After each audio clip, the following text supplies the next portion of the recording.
Infertility ಅಂದ್ರೆ ಏನು ಅಂತ ಹೇಳಿದ್ರೆ, ಕಪಲ್ ಅಂದ್ರೆ ಗಂಡ ಹೆಂಡ್ರಿಬ್ರು ಒಟ್ಟಿಗೆ ಇದ್ದು ರೆಗ್ಯುಲರ್ ಆಗಿ ಇಂಟರ್ ಕೋರ್ಸ್ ಮಾಡಿ 1 ವರ್ಷದ ತನ ಸಿನ್ಸಿಯರ್ ಆಗಿ ಟ್ರೈ ಮಾಡಿ ಸ್ಟಿಲ್ ಪ್ರೆಗ್ನೆನ್ಸಿ ಆಗ್ಲಿಲ್ಲ ಅಂತ ಪಕ್ಷದಲ್ಲಿ ನಾವು ಬಂಜೆತನ ಅಂತ ಹೇಳಲಿಕ್ಕೆ ಇಷ್ಟಪಡ್ತೇವೆ.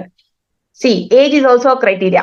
Up to 30 years of age ನಾವು 1 ವರ್ಷದವರೆಗೂ ಅವರಿಬ್ರು ಸತತವಾಗಿ ರೆಗ್ಯುಲರ್ ಆಗಿ ಇಂಟರ್ ಕೋರ್ಸ್ ಮಾಡಿ ಸೇರಿಲ್ಲ ಅಂತ ಹೇಳಿದ್ರೆ ಬಂಜೆತನ ಅಂತ ಹೇಳ್ತೇವೆ. 35 ವರ್ಷದಿಂದ ಮೇಲ್ಪಟ್ಟಂತವರಲ್ಲಿ ನಾವು 1 ವರ್ಷ ವೇಟ್ ಮಾಡ್ಲಿಕ್ಕೆ ಇಷ್ಟಪಡೋದಿಲ್ಲ. Because as we know age is a very important criteria ಹೆಣ್ಮಕ್ಳಲ್ಲಿ. ಸೊ ಹಂಗಾಗಿ 6 ತಿಂಗಳು ಸಮಯ ಕೊಡ್ತೇವೆ 35 ವರ್ಷದ ಮೇಲ್ಪಟ್ಟಂತಹ ಮಹಿಳೆಗಳಿಗೆ. ಲೈಕ್ 6 ತಿಂಗಳು ಸತತವಾಗಿ ರೆಗ್ಯುಲರ್ ಆಗಿ ಏನೂ ಯೂಸ್ ಮಾಡದೆ ಇಂಟರ್ ಕೋರ್ಸ್ ಮಾಡಿನೂ ಕೂಡ ಮಕ್ಳಾಗ್ಲಿಲ್ಲ ಅಂತ ಹೇಳಿದ್ರೆ ಬಂಜೆತನ ಅಂದ್ರೆ ಇನ್ಫರ್ಟಿಲಿಟಿ ಆರ್ ಇನ್ಫರ್ಟೈಲ್ ಕಪಲ್ ಅಂತ ಹೇಳಿ ಬ್ರ್ಯಾಂಡ್ ಮಾಡ್ತೇವೆ. ಸುಮಾರು ಕಾರಣಗಳಿದೆ. ಮೊದಲಿಗೆ ನಾವು ಮಗು ಹೇಗಾಗುತ್ತೆ ಅಂತ ಹೇಳಿ ತಿಳ್ಕೊಳ್ಬೇಕಾಗ್ತದೆ. ಓಕೆ, ಒಂದು ಮಗು ಆಗ್ಬೇಕಂತ ಹೇಳಿದ್ರೆ ಒಂದು ಅಂಡಾಣು ಒಂದು ವೀರ್ಯಾಣು ಬಹಳನೇ ಇಂಪಾರ್ಟೆಂಟ್. ಅಂಡಾಣು ಎಲ್ಲಿ ಉತ್ಪಾದನೆ ಆಗ್ತದೆ? ಅಂಡಾಶಯಲ್ಲಿ ಉತ್ಪಾದನೆ ಆಗ್ತದೆ. ಅದು ಉತ್ಪಾದನೆ ಮಾಡ್ಲಿಕ್ಕೂ ಮುನ್ನ ಹಾರ್ಮೋನ್ಸ್ ಲೈಕ್ ಎಷ್ಟು ಬೇಕು ಅಷ್ಟು ಪ್ರಮಾಣದಲ್ಲಿ ಅದು ನಮ್ಮ ಬ್ರೈನ್ ಅಲ್ಲಿ ಇರುವಂತಹ ಗ್ರಂಥಿಗಳಿಂದ, ಹೈಪೋಥಲಾಮಸ್ ಮತ್ತೆ ಪಿಟ್ಯೂಟರಿ ಅನ್ನೋ ಗ್ರಂಥಿಗಳಿಂದ ಇಷ್ಟೇ ಪರ್ಟಿಕ್ಯುಲರ್ ಹಾರ್ಮೋನ್ಸ್ ರಿಲೀಸ್ ಆಗ್ಬೇಕಂತ ಇರುತ್ತೆ. ಆ ಹಾರ್ಮೋನ್ಸ್ ರಿಲೀಸ್ ಆದ ಕೂಡಲೇ ಅದು ಓವರೀಸ್ ಮೇಲೆ ಆಕ್ಟ್ ಮಾಡಿ, ಅಂದ್ರೆ ಅಂಡಾಶಯದ ಮೇಲೆ ಆಕ್ಟ್ ಮಾಡಿ ಒಂದು ಮೊಟ್ಟೆ ಬೆಳವಣಿಗೆ ಆಗೋ ಹಾಗೆ ಮಾಡುತ್ತೆ. ಇನ್ ಕೆಲವೊಂದು ಹಾರ್ಮೋನ್ಸ್ ಮೊಟ್ಟೆ ರಿಲೀಸ್ ಆಗೋ ಹಾಗೆ ಮಾಡುತ್ತೆ. ಒನ್ಸ್ ರಿಲೀಸ್ ಆದ ನಂತರ ಆ ರಿಲೀಸ್ ಆದಂತಹ ಅಂಡಾಣು ಅಂದ್ರೆ ಎಗ್ ನ ನಮ್ ಟ್ಯೂಬ್ ಪಿಕ್ ಮಾಡ್ಕೊಡುತ್ತೆ. ಆ ಟ್ಯೂಬ್ ಅಲ್ಲಿ ಇರೋಂತಹ ಅಂಡಾಣುನ ಇವರಿಬ್ರು ಗಂಡ ಹೆಂಡ್ರಿಬ್ರು ಸೇರಿದಾಗ ಯೋನಿಯಲ್ಲಿ ಬಿಟ್ಟಂತಹ ವೀರ್ಯಾಣು ಗರ್ಭಕೋಶನ ಟ್ರಾವರ್ಸ್ ಮಾಡ್ಕೊಂಡು ನಾಳದ ಮುಖಾಂತರ ಬಂದು ಎರಡೂ ಮೇಟ್ ಆಗಂತದ್ದು ನಾಳದಲ್ಲಿ. ಅಂದ್ರೆ ಸ್ಪರ್ಮ್ ಮತ್ತೆ ಎಗ್, ಅಂಡಾಣು ಅಂಡ್ ವೀರ್ಯಾಣು ಎರಡೂ ಸೇರಿ ಮಗು ಆಗಂತದ್ದು ನಾಳದಲ್ಲಿ ಅಂದ್ರೆ ಟ್ಯೂಬ್ಸ್ ಅಲ್ಲಿ. ಅಲ್ಲಾದಂತಹ ಪ್ರೆಗ್ನೆನ್ಸಿ ಮತ್ತೆ will travel back in to the uterus and starts to grow. Normally this is what happens ಅಂದು ಆಯ್ತಾ. ಸೊ ಎಲ್ಲೇ ಸಮಸ್ಯೆ ಆದ್ರೂ ಕೂಡ ನಮ್ಮ ಬ್ರೈನ್ ಅಲ್ಲಿ ಏನಾದ್ರೂ ಸಮಸ್ಯೆ ಆದ್ರೆ ಆ ಹಾರ್ಮೋನ್ ಸರಿಯಾದ ರೀತಿಯಲ್ಲಿ ಉತ್ಪಾದನೆ ಆಗಿಲ್ಲ ಅಂತ ಹೇಳಿದ್ರು ಮಕ್ಕಳಾಗಂತಹ ಸಂಭವ ಕಷ್ಟ ಆಗ್ತದೆ. ಸಪೋಸ್ ಅಲ್ಲಿ ಹುಟ್ಟಾನೆ ಅಂಡಾಶಯದಲ್ಲಿ ಲೈಕ್ ಪ್ರೈಮರಿ ಓವೇರಿಯನ್ ಇನ್ಸಫಿಷಿಯನ್ಸಿ ಅಂತ ಕರೀತಾರೆ. ಓವರಿ ಚೆನ್ನಾಗಿ ಡೆವಲಪ್ ಆಗ್ಲಿಲ್ಲ, ನಮ್ಮಲ್ಲಿ ಗುಡ್ ನಂಬರ್ ಆಫ್ ಫಾಲಿಕಲ್ಸ್ ಇಲ್ಲ ಅಂತ ಹೇಳಿದ್ರೆ ಎಷ್ಟೇ ಹಾರ್ಮೋನ್ಸ್ ಬಂದು ಅದನ್ನ ಸ್ಟಿಮ್ಯುಲೇಟ್ ಮಾಡಿದ್ರು ಕೂಡ ಅಂಡಾಣು ಉತ್ಪಾದನೆ ಆಗದೆ ಹಂಗಿರ್ಬೋದು. ಅಂಡಾಣು ಉತ್ಪಾದನೆ ಆಗಿ ಅಂಡಾಣು ರಿಲೀಸ್ ಆಗದೆ ಇರಬಹುದು. ಅದನ್ನೇ ನಾವು ಪಾಲಿಸಿಸ್ಟಿಕ್ ಓವರೀಸ್ ಅಂತ ಹೇಳುವಂತದ್ದು. ರಿಲೀಸ್ ಆದಂತದನ್ನ ಟ್ಯೂಬ್ ಪಿಕ್ ಮಾಡಿ ಟ್ಯೂಬ್ ಅಲ್ಲೇ ಪ್ರೆಗ್ನೆನ್ಸಿ ಆಗಿ ಅದು ಟ್ಯೂಬ್ ಅಲ್ಲೇ ಕೂತ್ ಬಿಡಬಹುದು. ಓಕೆ, ಯಾಕಂತ ಹೇಳಿದ್ರೆ ಟ್ಯೂಬ್ ಅಲ್ಲಿ ಕೆಲವೊಂದ್ಸಲ ಅಬ್ಸ್ಟ್ರಕ್ಷನ್ ಇರುವಂತಹ ಚಾನ್ಸಸ್ ಇರ್ತದೆ.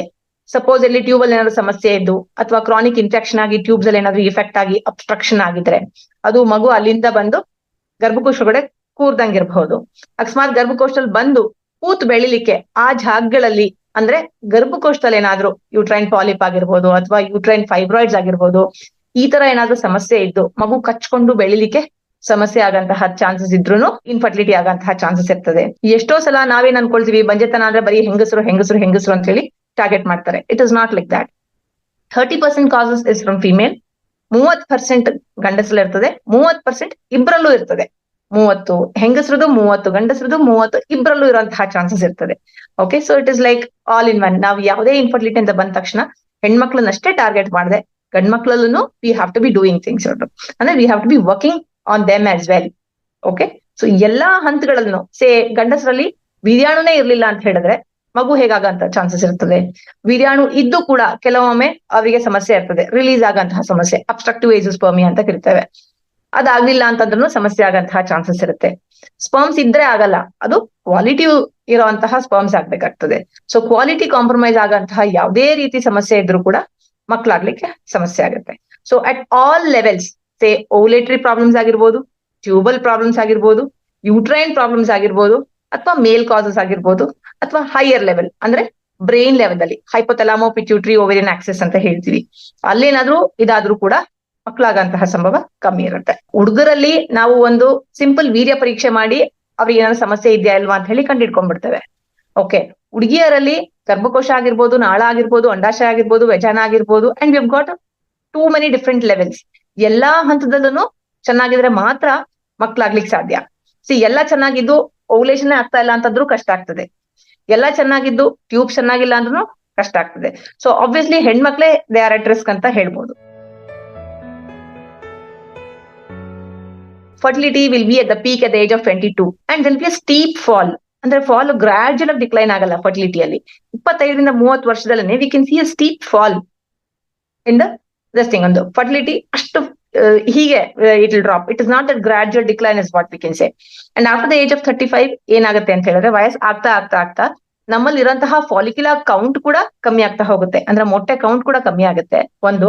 ಎರಡನೇದು ಕ್ವಾಲಿಟಿ ಚೆನ್ನಾಗಿ ಬರೋದಿಲ್ಲ. As we start to age, the quality of the egg what's get produced is like way less.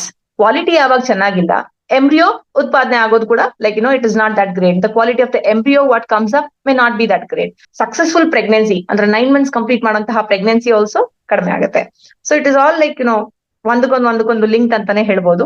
And ಹೆಣ್ಮಕ್ಳಲ್ಲಿ especially V always counsel them to finish their pregnancy before the age of 30 years. ಅವ್ರಿಗೆ ಆಗೋದೇ ಇಲ್ಲ if the too career oriented ಅಂದ್ರೆ freezing techniques ಎಲ್ಲ ಬಂದಿರೋದ್ರಿಂದಾಗಿ ಅಂಡಾಶಯನ freeze ಮಾಡೋದು ಅಥವಾ ಅಂಡಾಣುನ ಫ್ರೀಸ್ ಮಾಡೋದು it is a very good option for them is what I want to convey through this. ಯಾವ ಲೆವೆಲ್ ಅಲ್ಲಿ ಎಫೆಕ್ಟ್ ಆಗಿದೆ ಅನ್ನೋದ್ರ ಮೇಲೆ ನಮ್ದು ಟ್ರೀಟ್ಮೆಂಟ್ ನಿರ್ಧಾರ ಆಗಿರುತ್ತೆ. ಸಪೋಸಿಟ್ಲಿ ಇಟ್ಸ್ ಓವ್ಯುಲೇಷನ್ ಡಿಸಾರ್ಡರ್ ಅಂದ್ರೆ PCOS ಇಂದಾಗಿ ಅಂಡಾಣು ರಿಲೀಸ್ ಆಗ್ತಾ ಇಲ್ಲ ಅಂದ್ರೆ we have drugs and injections. ಈ ಮಾತ್ರೆಗಳನ್ನ ಇಂಜೆಕ್ಷನ್ಸ್ ನ ಕೊಟ್ಟು ನಾವು ಫಾಲಿಕಲ್ ನ ಮಾನಿಟರ್ ಮಾಡಿ ಅದನ್ನ ಉತ್ಪಾದನೆ ಆಗೋ ಹಾಗೆ ಮಾಡಿ ರಿಲೀಸ್ ಆಗೋವರೆಗೂ we track the ovulation and we help the couples out. Supposedly tubes ಅಂದ್ರೆ ನಾಳದಲ್ಲಿ ಏನಾದ್ರು ಸಮಸ್ಯೆ ಇತ್ತು ಅಂತ ಹೇಳಿದ್ರೆ ನಾಳ ಬ್ಲಾಕ್ ಆಗಿದ್ಯಾ ಅಥವಾ ಕ್ಲಿಯರ್ ಇದೆಯಾ ಅಂತ ಹೇಳಿ ನೋಡ್ಬೇಕಾಗ್ತದೆ. ಅದ್ ಹೇಗ್ ಗೊತ್ತಾಗುತ್ತೆ ನಮಗೆ? We have got many test to rule the patency of the tube. Patency ಅಂದ್ರೆ ಏನು? ಅದು ಪೈಪ್ ತರ ಓಪನ್ ಇರಬೇಕು ಪೂರಾ.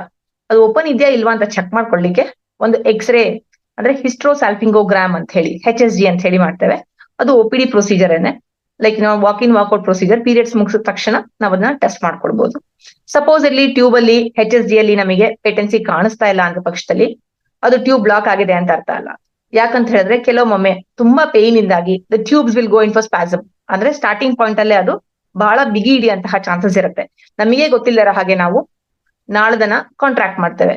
So in order to confirm 100% and anaesthesia we can do one diagnostic hysterolaparoscopy ಅಂತ ಹೇಳಿ ಹೇಳ್ತೇವೆ ವಿತ್ ಕ್ರೋಮೋಪರ್ಟುಬೇಷನ್ ಅಂತ ಹೇಳಿ. ಅಂದ್ರೆ ಕೀ ಹೋಲ್ ಸರ್ಜರಿ, 1 or 2 ತೂತ್ ಮಾಡಿ ಒಂದು ಕ್ಯಾಮ್ರಾನ ಹೊಟ್ಟೆ ಒಳಗಡೆ ಬಿಟ್ಟು ಕೆಳಗಡೆಯಿಂದ ಡೈನ ಪುಷ್ ಮಾಡಿ ಅದು ಗರ್ಭಕೋಶಕ್ಕೆ ಫಿಲ್ ಮಾಡಿ ಟ್ಯೂಬ್ಸ್ ಇಂದ ಹಾದು ಹೋಗೋದನ್ನ ನಾವು ನಮ್ ಕಣ್ಣಾರೆ ನಾವು ನೋಡ್ಬೋದು. Which is 100% is what I want to say. That's called as diagnostic hysterolaparoscopy with chromopertubation ಅಂತ ಹೇಳ್ತೇವೆ. ಸಪೋಸಿಟ್ಲಿ ಮಗು ಬಂದು ಕೂತ್ಕೊಂಡು ಬೆಳೆಯುವಂತಹ ಜಾಗದಲ್ಲಿ ಏನಾದ್ರು ಲೈಕ್ ಅಬ್ಸ್ಟ್ರಕ್ಷನ್ ಆಗಿರ್ಲಿ ಅಥವಾ ಫೈಬ್ರಾಯ್ಡ್ ಆಗಿರ್ಲಿ ಪಾಲಿಪ್ ಆಗಿರ್ಲಿ ಇದೇನಾದ್ರೂ ಇತ್ತು ಅಂತ ಹೇಳಿದ್ರೆ ನಾವು ಅದನ್ನ ಹಿಸ್ಟ್ರೋಸ್ಕೋಪಿ ಮುಖಾಂತರ ಅಂದ್ರೆ ದುರ್ಬಿನ್ ಅಂದ್ರೆ ಕ್ಯಾಮ್ರಾನ ನಾವು ಗರ್ಭಕೋಶ ಒಳಗಡೆ ಬಿಟ್ಟು ಅದನ್ನ ನಾವು ಟ್ಯಾಕಲ್ ಮಾಡೋದ್ರಿಂದಾಗಿ ಮಗು ಆರಾಮಾಗಿ ಬಂದು ಕೂತು ಕಚ್ಚಿ ಬೆಳೆಯುವಂತಹ ಚಾನ್ಸಸ್ ಇರ್ತದೆ. Okay. And as I told you there are many factors for infertility. ಬರೀ simple obesity, lifestyle modification ಇಂದಾನೆ ಎಷ್ಟೋ ಜನಗಳು ಕನ್ಸೀವ್ ಆಗಿರೋದು ಉಂಟು. So we have to be again telling them on exercise and diet ಒಂದು. And so ಹೀಗೆ ಕಾರಣಗಳನ್ನ ನೋಡ್ಕೊಂಡು ನಾವು ಟ್ರೀಟ್ಮೆಂಟ್ ಅನ್ನ ಕೊಡ್ಬೇಕಾಗ್ತದೆ. Healthy lifestyle as I told you ಒಂದು ಸ್ಮೋಕಿಂಗ್ ಅಭ್ಯಾಸ ಏನಾದ್ರೂ ಇದ್ರೆ ಅದನ್ನ ನಾವು ಬಿಡ್ಬೇಕಾಗ್ತದೆ. ಕುಡಿಯೋ ಅಭ್ಯಾಸ ಇದ್ರೂ ಕೂಡ ಬಿಡ್ಬೇಕಾಗ್ತದೆ. ನಮ್ದು ವೆಯ್ಟ್ ಅನ್ನ control ಇಟ್ಕೊಳ್ಬೇಕಾಗ್ತದೆ. Supposedly we are working in an environment wherein we are getting exposed to many of the pollutants, environmental toxins ಅಂತ ಹೇಳ್ತೀವಿ. ಲೆಡ್ ಆಗಿರ್ಬೋದು, ಮೆರ್ಕ್ಯುರಿ ಆಗಿರ್ಬೋದು ಅಥವಾ ಎನಿ ಹಾನಿಕಾರಕ ಕೆಮಿಕಲ್ ನಮ್ ಕಡೆಯಿಂದ ಎಕ್ಸ್ಪೋಜರ್ ಇದೆ ಅಂತ ಹೇಳಿದ್ರೆ ನಾವು ಆ ಕೆಲಸನ ಕ್ವಿಟ್ ಮಾಡ್ಬೇಕಾಗಿ ಬರ್ತದೆ. ಅಂಡ್ ಲೈಕ್ ಈ ರೀತಿ ಸಣ್ಣ ಪುಟ್ಟ ಲೈಫ್ ಸ್ಟೈಲ್ ಅಲ್ಲಿ ಮಾಡಿಫಿಕೇಶನ್ಸ್ ಮಾಡ್ಕೊಳ್ಳೋದ್ರಿಂದ ಸಲುವಾಗಿ ಎಸ್ ಸಬ್ಸ್ಟೆನ್ಸ್ ಅಬ್ಯೂಸ್ ಏನಾದ್ರು ಡ್ರಗ್ ಅಬ್ಯೂಸ್ ಏನಾದ್ರು ನನಗಿತ್ತು ಅಂತ ಹೇಳಿದ್ರೆ ಅದನ್ನ ಕಂಟ್ರೋಲ್ ಮಾಡ್ಕೊಳ್ಳೋದ್ರಿಂದ ಎಸ್ ಅಫ್ ಕೋರ್ಸ್. ಅಂಡ್ ನಾನು ಆಗ್ಲೇ ಹೇಳಿದೆ ನಿಮ್ಗೆ insulin resistance is the main cause for PCOS ಅಂತ ಹೇಳಿ. ಅದು ಡಯಾಬಿಟಿಕ್ ಇಂಡಿವಿಜುವಲ್ಸ್ ಅಲ್ಲಿ ಇಟ್ ಇಸ್ ವೆರಿ ಕಾಮನ್. ಒಂದು ನಮಗೇನಾದ್ರೂ ಶುಗರು BP ಅಥವಾ ಬೇರೆ ರೀತಿಯಾದಂತಹ ಲೈಕ್ ಸಿಸ್ಟಮಿಕ್ ಕಾಯಿಲೆಗಳಿದ್ದಾಗ ಅದನ್ನ ಕಂಟ್ರೋಲಿಗೆ ತಗೊಳೋದ್ರಿಂದ ಅನಿಮಿಕ್ ಇದ್ರೆ ಅನಿಮಿಯಾ ರೆಕ್ಟಿಫೈ ಮಾಡುವಂತದ್ದು, ಶುಗರು BP ಇದ್ರೆ ನಾವು ಅದನ್ನ ಕಂಟ್ರೋಲ್ ಇಟ್ಕೊಳ್ಳುವಂಥದ್ದು, ಕಿಡ್ನಿ ಪ್ರಾಬ್ಲಮ್ ಇದ್ರೆ ಅದನ್ನ ಸರಿಗಡಿಸ್ಕೊಳ್ಳುವಂಥದ್ದು. ಈ ರೀತಿ ನಾವು ನಮ್ಮ ಸಿಸ್ಟಮಿಕ್ ಅಂಡ್ ದೇಹದ ಸ್ಥಿತಿ ಚೆನ್ನಾಗಿ ಇಟ್ಕೊಂಡಷ್ಟು ನಮ್ ಕಡೆಯಿಂದ ಒಂದ್ ಸಣ್ಣ ಪ್ರಯತ್ನ ಮಾಡಿದಾಗ ಇನ್ಫರ್ಟಿಲಿಟಿ ಆಬ್ವಿಯಸ್ಲಿ ಲೈಕ್ ನಮ್ ಟ್ರೀಟ್ಮೆಂಟ್ ಕೂಡ ಸಾಕಾರ ಆಗಂತಹ ಚಾನ್ಸಸ್ ಜಾಸ್ತಿ ಇರುತ್ತೆ.